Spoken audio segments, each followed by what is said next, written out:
Assalamualaikum warahmatullahi wabarakatuh. Nama saya Diani Amirul Fajar dengan NRP 11 10 18 10 40 akan menjelaskan K3 pada area boiler. Di mana latar belakang K3 merupakan dua hal yang tidak dapat dipisahkan. Keduanya mengarah kepada tujuan kualitas hidup kerja, di mana apabila kualitas aman, sehat, bebas dari pencemaran lingkungan, maka akan meningkatkan efisiensi dan produktivitas kerja. Di mana mesin boiler ini merupakan suatu alat yang vital, yaitu sebagai penggerak dari mesin-mesin yang ada di industri atau pabrik, sehingga apabila terjadi kecelakaan pada mesin ini akan berdampak sangat vital bagi perusahaan. Selanjutnya, tujuan dan manfaat. Yang pertama ada mengetahui konsep dasar boiler, yang kedua mengetahui peraturan-peraturan ketiga yang berhubungan dengan boiler, yang ketiga mengidentifikasi kemungkinan risiko pada pengoperasian boiler, yang keempat mengetahui sebab kecelakaan kerja pada area boiler. Batasan masalah. Batas masalah dalam makalah ini adalah sumber referensi yang digunakan hanya sebatas penelitian yang sudah ada, serta beberapa sumber referensi yang relevan. Selain itu, juga terdapat pada pembahasan ketiga di area pengoperasian boiler yang dibahas secara umum. Konsep dasar boiler. Boiler merupakan bejana tertutup yang berfungsi untuk memproduksi uap dan mengubah fasa dari cair ke gas melalui proses pemanasan. Uap yang dihasilkan boiler inilah selanjutnya digunakan untuk berbagai proses. Proses pemanasan terjadi dilakukan oleh berbagai macam keperluan seperti turbin uap, pemasakan, dan lain-lain. Dan bagian komponen-komponen utama boiler terdiri dari strom dam, furnace, smokestack, dan lain-lain. Peraturan ketiga terkait boiler. Yang pertama ada Undang-Undang UAP 1930, yang kedua ada Peraturan UAP 1930, yang ketiga ada Permenaker nomor per 01-Men-1988 tentang kualifikasi dan kewenangan operator pesawat uap. Yang keempat, Permenaker nomor per 02-Men-1982 tentang kualifikasi juru les di tempat kerja.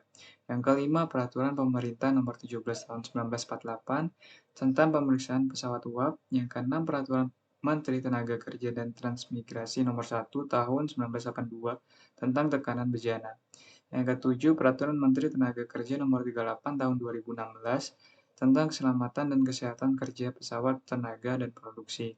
Yang ke-8, Peraturan Menteri Tenaga Kerja nomor 37 tahun 2016 tentang keselamatan dan kesehatan kerja, bejana, tekanan, dan tangka timbun.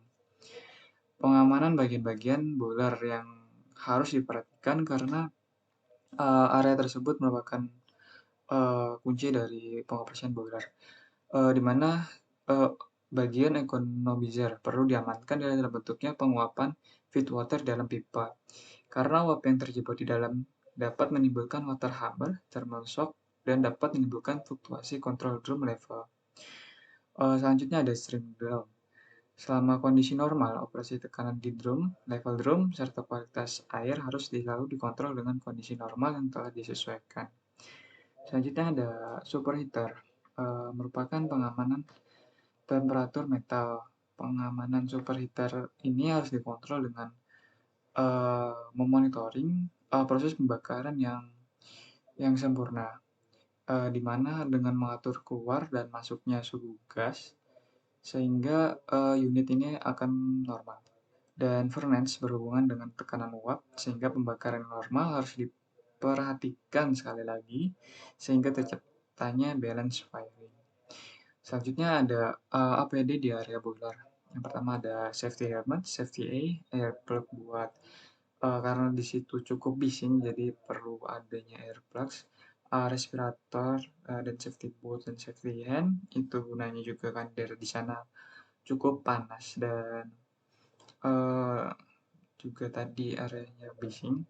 Dan selanjutnya ada yang wajib yaitu pakaian APD.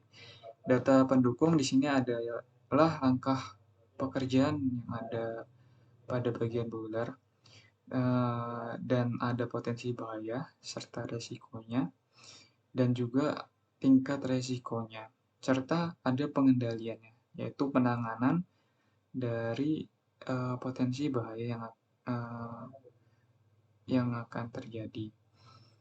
Ya, sebagai berikut. Selanjutnya ada data pendukung lainnya, yaitu berita-berita kecelakaan boiler.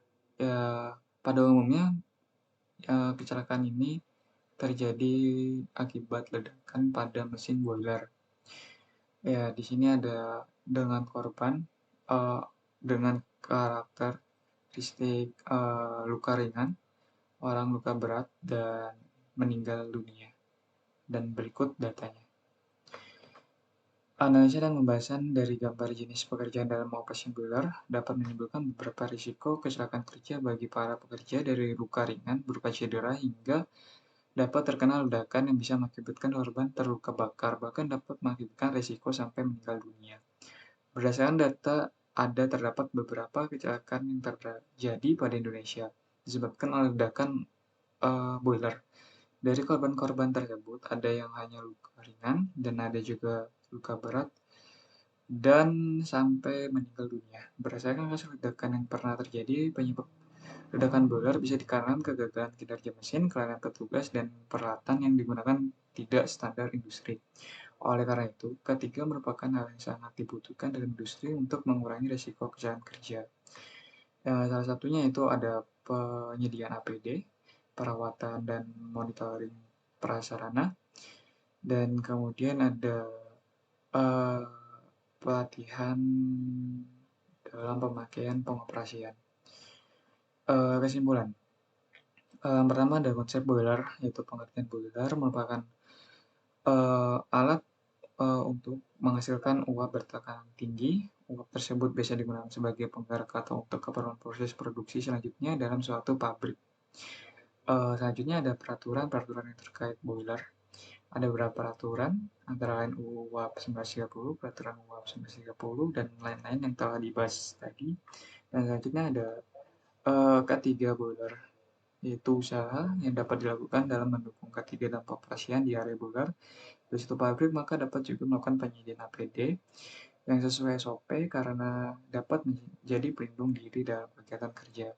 Serta dapat melakukan pengecekan secara berkala area bagian boiler yang memerlukan perhatian khusus, serta dapat melakukan training atau pendidikan agar meminimalkan potensi kesalahan dalam bekerja. Terima kasih, kurang lebihnya mohon maaf. Wassalamualaikum warahmatullahi wabarakatuh.